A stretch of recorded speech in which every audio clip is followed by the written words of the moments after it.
I am pleased to welcome the co-chair and founder of the Huntington Study Group, Elise Kaysen, to the program, along with the executive director, Sherry Cannell. Great to have you both here. Welcome. Thank you. Thanks for having us. Elise, I want to start with you. Before we talk about the Huntington Study Group itself, let's talk about what inspired it, and that is Huntington's disease. So Huntington's disease is what we call an autosomal dominant disease in which each person who has a parent who's affected by the disease, each child then is at 50% risk. So each child in the family could end up with the disease, or only one person in the family who may end up with the disease.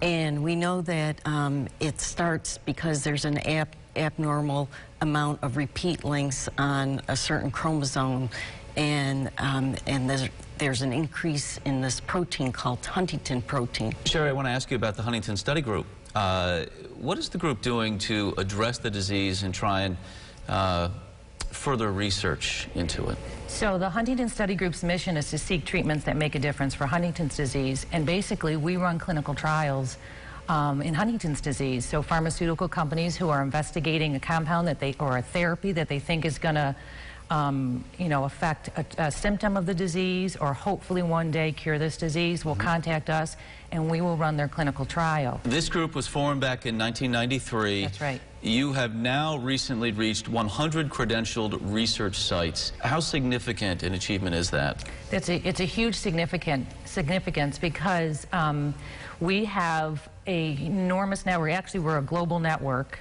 of researchers, and every time we bring somebody into our network, that just says we now have somebody who has expertise in Huntington's disease. So that's huge for the area in which we credential the sites for the patients and families who have this rare and terrible disease.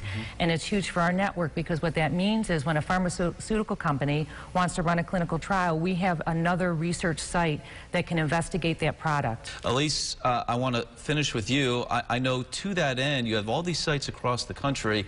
You'll bring them all together coming up in November at a big conference, won't you? Yes, so we're going to be in Sacramento, California. We pick a different site every year so that we can bring our patients and families that live in that area to the conference. Those conferences, each year you have them. What comes from those conferences? Do you feel tangible gains when you leave them? Yes, because we're hearing about the latest things that researchers are finding either in their labs or based on clinical trials. We're hearing about results of clinical trials so that we can share that information with patients and families and give them hope.